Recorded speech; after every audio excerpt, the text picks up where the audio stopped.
아무튼 그래서 저것 때문에 2017년에 수백 명의 9.11 희생자들이 사우디 정부를 집단 고소했습니다. 그래서 지금 고소 진행 중입니다.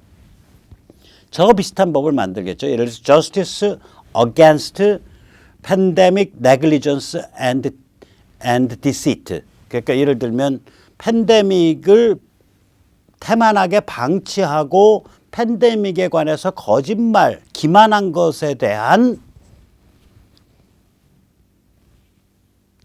정의실현법 뭐 이렇게 만들 수가 있겠죠. JPND. 제가 이름을 달면 Justice Against Sponsors of Terrorism Act에 이름을 달면 그렇게 되죠. JPNDA 이렇게 되겠죠. 그래서 저 이름 잘 달아요. 그런 식으로 특별법을 만들 수 있다 이거죠. 그러면서 이제 이 공화당 하원 원내총무 케빈 맥카시는 이렇게 말합니다. 미국은 코로나에 대해 중국 책임을 물어야 할 책임이 있다. 국내선은 운항 중지, 국제선은 운항시켰다. WHO에 공작해서 중국을 위해 거짓말을 하도록 만들었다. 외국에 대해서는 이것은 인간관 전염이 없습니다라고 해놓고 세계 시장에서 개인용 보호 장비를 싹쓸이했다. 이래가지고 이탈리아, 스페인에서 의사 간호사들 그렇게 많이 죽어나간 거 아니에요. 자, 이거를 보면서 제가 드는 생각은 뭐냐면 문재인 정부에 지금 코로나 배상 책임 묻겠다라고 지금 움직이는 애국 시민들이 계세요. 저는 그거 가지고는 부족하다고 봅니다. 우리가 요구해야 되는 건 뭐냐면 정치권에 자, 미국에서 저런 법이 진행되고 있는데 세계 각국이 저렇게 진행되고 있는데 너희들은 무슨 생각하냐? 라고 국민의힘 지도부와 민주당 지도부, 정의당 지도부에 공개 질의를 보내야 돼요.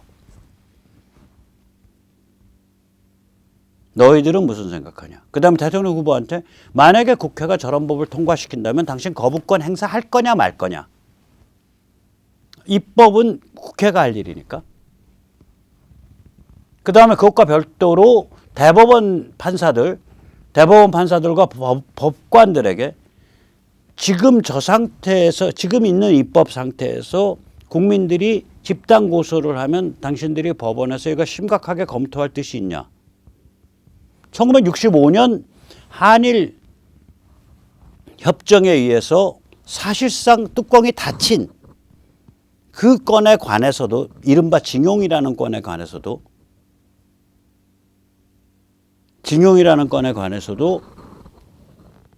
회사 이름이 같다는 이유로 사실상 뭐 소유주도 많이 바뀌고 그랬는데 일본 회사의 한국 자산에 대해서 한국 후손이 민사적 권리를 주장할 수 있게끔 대법원이 판결을 했잖아요. 그 얘기 해주는 거야. 너희 이런 식의 황당한 판결도 했는데 하물며 지금 중국이 책임 있다고 해서 사람들이 모여서 한국에 들어와 있는 중국 자산부터 해서 전부 압수하고 전부 진행하겠다고 한다면 너희 법원은 대한민국의 사법부는 그것에 대해서 심각하게 고려하겠냐? 라고 전국에 있는 모든 판사들한테 내용 증명 등기 우편을 보내야 됩니다. 내용 증명 등기 우편을 보내야 돼요. 그러니까 이거를 문재인 정부와의 싸움이 아니고 그거보다 더 확대해서 중국을 겨냥하는 싸움이 돼야 돼요. 문재인 정부는 그러면서 문재인 정부한테는 저걸 물어야죠. 배상 책임이 아니라 정치 책임이죠. 뭐냐면 중국의 거짓말을 고스란히 믿고 이거는 인간 간의 전염이 안 됩니다. 중국은 지금 잘 되고 있으니까 중국 사람들 막 입국해도 됩니다. 이런 조치를 취한 것에 대한 감사와 정치 책임과 형사 책임을 물어야죠. 배상이 아니고 한국 정부에는. 배상은 중국에 묻고. 그래서 좀 안타까운 마음이 들더라고요. 그거를 신문에 광고도 한 번쯤 난 것 같아요. 최근에. 그런 그 배상 책임. 이거 아닙니다. 그 지금 운동에는 중국에 관한 언급은 거의 빠져 있는 것 같아요. 아닙니다. 핵심이 중국에 관한 언급이고요. 문재인 정부한테는 다른 것에 관한 법률적 책임을 물어야 돼요. 자, 이렇게 돼서 이제 보시다시피 미국의 지금 정치 내전은 중국에 대한 책임을 물어야 된다, 혹은 그걸 덮고 가자, 뭐 마지못해서 덮고 가자. 사실상 이 이 이슈를 둘러싸고 미국의 정치 내전은 매일매일 더 강화되고 있습니다. 매일매일 더 강화되고 있습니다. 자, 이런 상황에서 문재인 정부 중국에 대한 책임을 덮고 가자라는 글라울 진영, 글로벌리스트 깨자점 진영은 정신실종 상태에서 개발질을 하고 있죠. 뉴욕타임스 칼럼니스트 마라 게이라는 이 글라울의 말하자면 대변인격 되는 사람.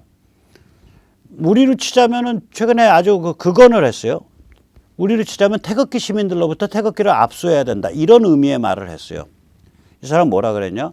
성족이 미국다운 미국을 백인됨과 떼어내야 된다. 그러면서 예로 들은 게 뭐냐면 트럭커들이, 그러니까 트럭 모는 사람들이 이 성조기로 많이 도배를 하고 다니거든요. 거기 성조기 못 걸게 해야 된다 이거예요. 자동차에 저렇게.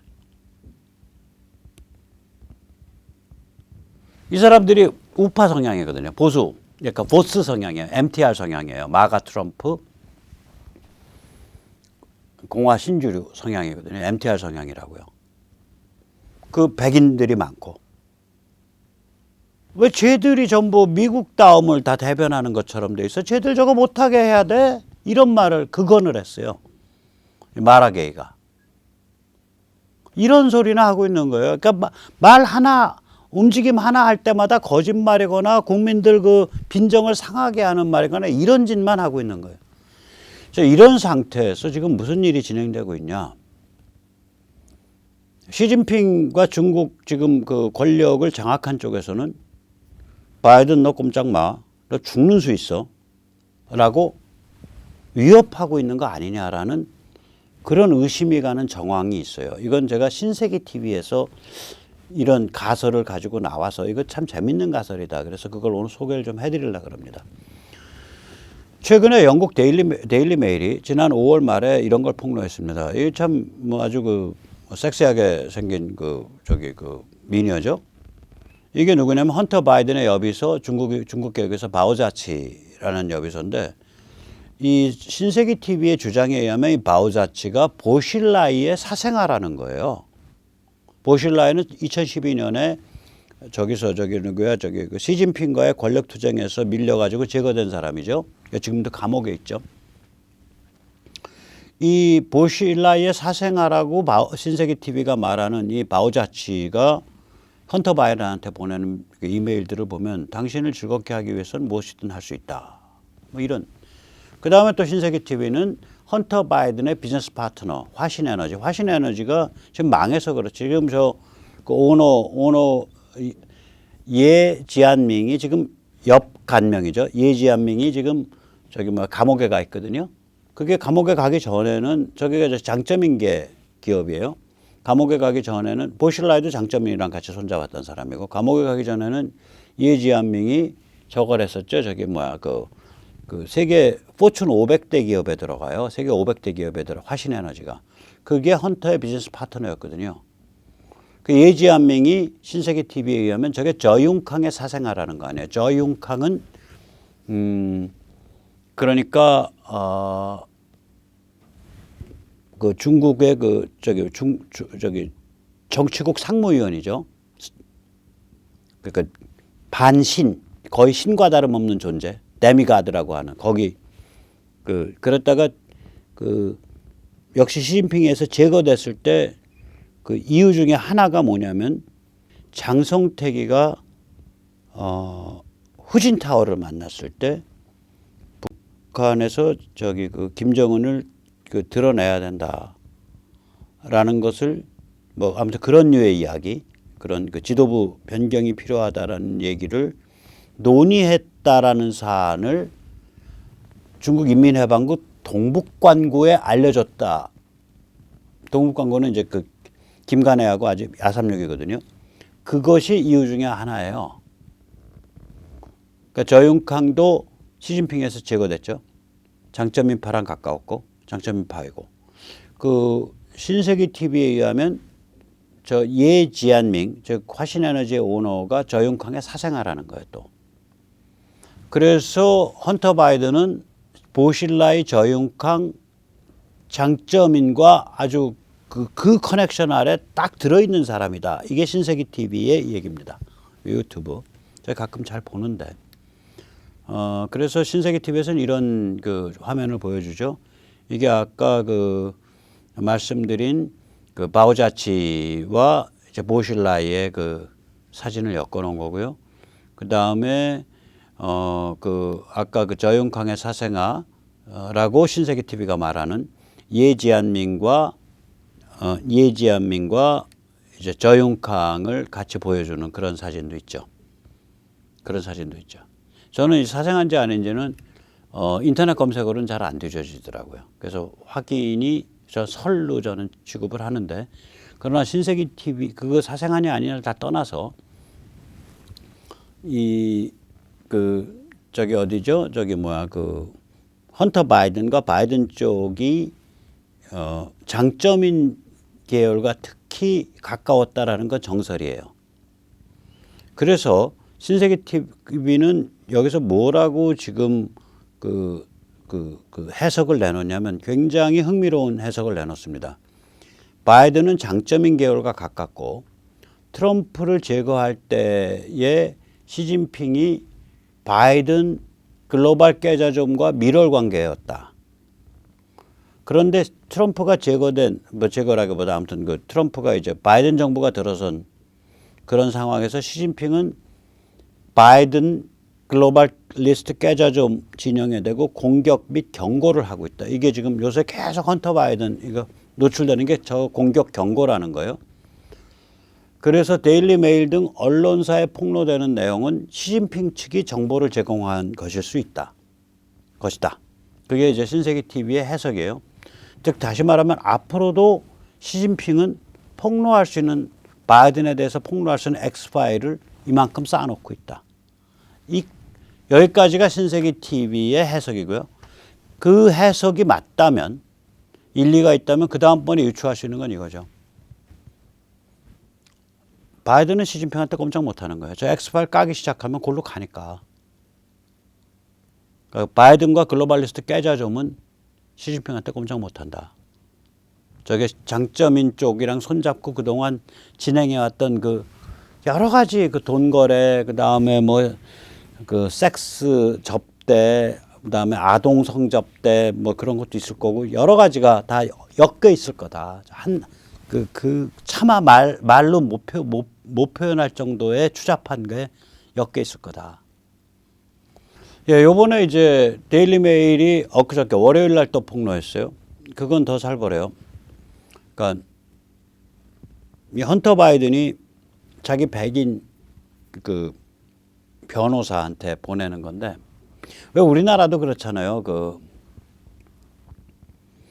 친구들 사이에 아재들이 친구들 사이에 남자인데 부를 때 뇽이라고 부를 때가 있어요. 농담 삼아서.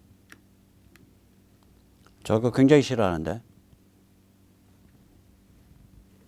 무슨 말씀인지 알죠? 여성을 비하해서 부르는 니은, 니은으로 남자를 부른다고요. 술 먹다가. 굉장히 싫어요. 근데 똑같이 백인 자기 변호사 친구를 깜땡땡으로 부른 거예요. 깜, 디귿, 이응으로. 야, 이 깜땡땡 C8. 너 나한테 얼마 청구할 거야? 너 남자 거시기 물건 크다며. 내가 너를 좋아하는 까닭은 네가 깜땡땡이기 때문이야. 뭐 이런 농담, 그런 아주 저질스러운 깜땡땡이라는 인종주의적 그거를 사용하는, 비하어를 사용하는, 절대로 미국산 쓸 수 없는 비하어를 사용하는 아주 극단적으로 인종주의적 저질 농담을 친구하고 주고받는 게 요번에 데일리 메일이 했는데, 데일리 메일이 폭로한 것 중에 하나는 그 친구한테 이 헌터 바이든이 아주 자기 아버지 조 바이든과 오바마에 대한 농담을 한 거를 또 데일리 메일이 폭로를 했어요. 자기 친구한테 그런 농담을. 야, 우리 아버지가 저기 뭐야 오바마랑 어떤 얘기 나눈 줄 아냐? 그러면서 이제 보낸 거예요. 오바마 오바마가 이제 요번에 헤어지면 내가 참 당신을 많이 보고 싶을 것 같아. I'll miss you a lot. 그러니까 바이든이 뭐라 그러냐면 이제 그 농담에서 나오는 얘기입니다. 바이든이 내가 이 말 한마디 꼭 하고 싶은데 꼭 한 번만 하면 안 될까요? 그러니까 오바마가 아휴 그래 한번 하세요. 그러니까 바이든이 야 너는 내 깜 땡땡 또의 새끼야. 바이든이 오바마에게 그런 농담을 써서 친구한테 보낸 거예요. 즉 다시 말하자면 지금 이 그 바이든에 대한 그 경고성 폭로가 계속 나오는데 신세계 TV의 해석에 의하면 이 소스가 시진핑 쪽일 거라고 보는 거예요. 이유는 바이든은 원래부터 장점인 쪽이랑 아삼육이었기 때문에 시진핑 입장에서는 바이든의 X파일은 자기한테 직접적 타격이 없다는 거예요. 장점인과의 거래니까. 자기랑은 거래가 없었으니까. 그러니까 시진핑 입장에서는 이 X파일을 얼마든지 깔 수 있다는 거예요. 따라서 여기까지가 신세계 TV의 해석이고 이게 맞다면 그 다음에 결론은 뭐냐. 바이든은 시진핑 손아귀 애들은 포로예요. 꼼짝 못하는 거죠.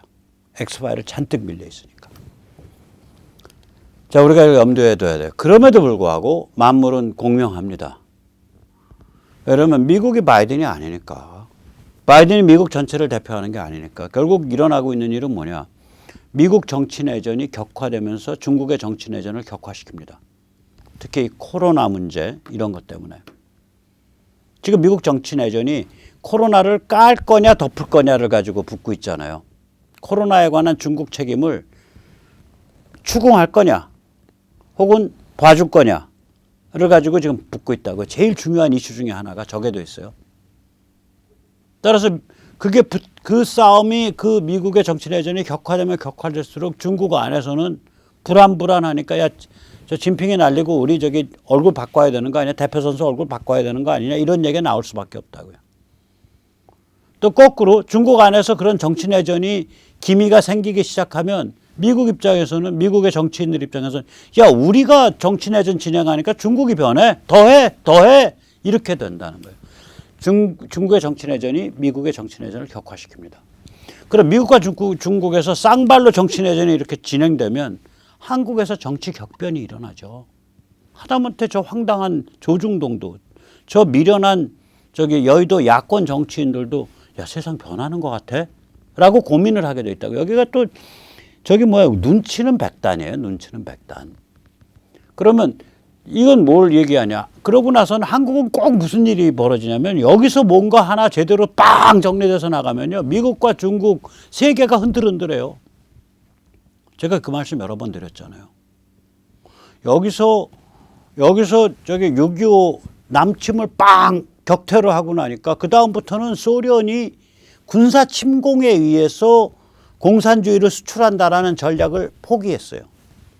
여기서 박정희 대통령이 수출주도 공업화를 성공을 시키니까 그것이 전 세계 후진국의 경제 개발 모델이 되고 더 나아가서 그것이 중국과 베트남의 개혁 개방을 촉발시키는 원인 중에 하나가 되고 더 나아가서 그것이 동구와 소련의 해체를 촉발시키는 원인 중에 하나가 됐다고요. 즉 한국이 이번에 만약에 저런 미중의 정치, 미국과 중국 각각의 정치 내전이 서로 상호작용하면서 계속 강화돼 나가면 한국의 정치 격변이 일어날 수밖에 없고 그 한국의 정치 격변은 이번에 일어나게 되면 특히 미국 쪽의 상황과 맞물려 가지고 어쩌면 북한의 해방, 북한 지역에서의 말하자면 자유조선의 건국 그리고 남북 사이에 자유민주주의 체제를 공유하는 국가연합의 성립 뭐 이런 것까지 나가는 거예요 이제. 그러면 그런 거 나가는 과정이라는 건 뭐냐면 동북아 지정학 나아가서 세계 지정학이 확 바뀐다는 소리예요. 그래서 우리가 반드시 지금 뭘 염두에 둬야 되냐. 미국이 하나의 미국이 아닙니다. 이 정치 내전이 너무 살벌해요. 한반도가 하나의 한반도가 아니잖아요. 한반도가 남한과 북한이 있잖아요. 마찬가지로 미국은 지금 가치지향 주권국가 진영, MTR 진영, 마가 트럼프 공화 신주류 MTR 진영과 글깨 좌점 진영, 글라울 진영, 글로벌리스트 깨좌점 진영이 대립하고 있어요. 이게 내전 상태예요. 우리가 남한과 북한이 내전하는 것처럼. 제가 조중동을 엊그제 심하게 비판했는데 바로 그거예요. 이 정치 내전에 대해서 딱 눈을 닫아버리고 마치 하나의 미국이 존재하고 그 하나의 미국이 바이든에 의해서 대표되고 오히려 또라이 트럼프보다 훨씬 더 성숙한 주류 정치인이기 때문에 절 하나의 미국을 제대로 대표하고 운영하고 있다라고 그림을 그런 이상한 분홍빛 환상을 그리고 있는 거 아니에요. 국민을 전부 개돼지 바보로 만들고 있는 거죠. 그러나 오늘 제가 말씀드린 이런 내용이 철저로 감춰질 수 없고 또 나날이 잘 전파되고 있잖아요. 나날이 잘 전파되고 있어서 좀 든든합니다. 자, 이제 우리가 어떻게 움직일지 고민 좀 해봐야 되는데 우선 감사 말씀 좀 여쭈겠습니다. 제가 이와 같은 그 국가보안법 폐지 법률안 반대청원, 국회청원 이렇게 부탁 말씀 올렸었는데 이게 잘 돼서 이제 10만 명 넘었습니다. 감사합니다. 제가 이거 올리기 시작했을 때가 한 7만, 6만 뭐 이때 올렸을 거예요. 그리고 며칠 그래서 그런지 또 이거 올리면서 잘 아시지만 저희 그 리솔, LISOL 같은데 등록하신 분들한테는 저희가 한 10,000명 정도 되는 그 분들한테 매일 그 이미지가 있는 장문의 문자 메시지를 보내드리고 있거든요. 그걸로 계속 저희가 독려를 드렸더니 잘 됐습니다. 그래서 저희도 뭐 이번에 좀 역할한 것 같아요. 저희 그 같이 시청자님들 또 우리 리솔 회원님들 감사합니다. 자, 이렇게 해서 우리가 조금씩 움직이면 되는데 무엇보다도 이제 이번 대선과 그다음에 내년 3월 달에 대선, 내년 6월 달에 교육감, 그다음에 지방선거 이런 그 일련의 정치 과정에서 어떻게 우리가 모일 수 있냐. 우리 그 마음에 맞는 정치인을 내세울 수는 없어요. 지금 상태가 전 힘들다고 봐요. 당선 가능성이나 기타 등등으로 봐서. 그러나 우리가 여기서 뭔가 모여서 뭔가 준비해야 됩니다. 그래서 그런 얘기를 이제 조만간에 드리게 될 날이 아마 6월 내에 올 것 같아요. 마음 단디 먹고요. 그동안 또 그 이후에라도 세계가 어떻게 돌아가는지 알면서 움직이자고요. 안 그러면 개돼지예요. 개돼지가 좌파에만 있나요? 우파 보수에도 있을 수 있어요. 오히려 더 황당해져요. 여기는. 자, 그럼 오늘 여기까지 모시겠습니다. 감사합니다.